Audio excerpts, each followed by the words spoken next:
TTD చుట్టూ రోజుకొక వివాదం వస్తుండడం భక్తుల్ని కలవరానికి గురిచేస్తోంది. ఇప్పుడు లేటెస్ట్ గా బోర్డు సభ్యుడి కుటుంబం చర్చిలో ప్రార్థన చేయడం ప్రకంపనలు సృష్టిస్తోంది. దీనిపై హిందూ సంఘాలు ఫైర్ అవుతున్నాయి. ఆ సభ్యుడిని తొలగించాలని పట్టుబడుతున్నాయి. వివాదంలో టీటీడీ బోర్డు మెంబర్ దర్శన్ చిక్కుకున్నారు. దర్శన్ కుటుంబం చర్చిలో మోకాళ్ల ప్రార్థన చేసే ఫోటోలు లీక్ అయ్యాయి. టీటీడీ బోర్డు మెంబర్ దర్శన్ పై హిందూ సంఘాలు మండిపడుతున్నాయి. తిరుమల క్షేత్రాల రక్షణ సమితి అధ్యక్షుడు తుమ్మా ఓంకార్ విమర్శలు గుప్పించారు. దర్శన్ భార్య నుదుటిన బొట్టు తీసేసి చర్చిలో ప్రార్థనలు చేయటం దారుణం అన్నారు ఓంకార్. టీటీడీ బోర్డు మెంబర్ గా ఉండి చర్చికు ఎలా వెళతారు అని ప్రశ్నిస్తున్నారు. వెంటనే దర్శన్ ని టీటీడీ బోర్డు నుంచి తొలగించాలని డిమాండ్ చేస్తున్నారు. చిన్న ఉద్యోగుల్ని తొలగించినట్లే ఈయన పైన కూడా వేటు వేయాలంటూ డిమాండ్ చేశారు. క్రైస్తవ మతాన్ని ఆచరిస్తున్న వాళ్ళు, క్రైస్తవ మతాన్ని స్వీకరించిన వాళ్ళు మాత్రమే ఈ మోకాలి ప్రార్థన చేస్తారు. ఈరోజు టీటీడీ చైర్మన్ గారు గొప్పలు చెప్పుకుంటున్నారు. ఏమని?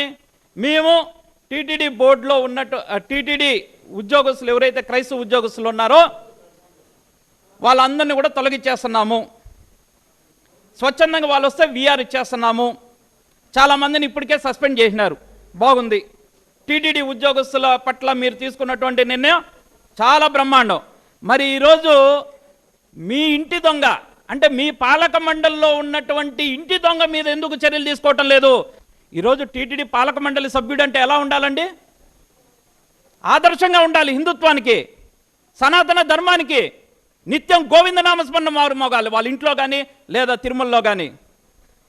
మరి ఈయన ఏం చేస్తున్నాడంటే ఈ విధంగా వాళ్ళ భార్య ఏమో చర్చిలకు పోతుంది, ఈయనేమో తిరుపతిలో ఒక దుకాణం పెట్టేసుకొని ప్రతిరోజు బ్లాక్లో టికెట్లు అమ్ముతున్నాడు. ఇది ఈరోజు ఈ దర్శనం ఒక భాగవతం. కూటమి ప్రభుత్వాన్ని అడుగుతున్నాం.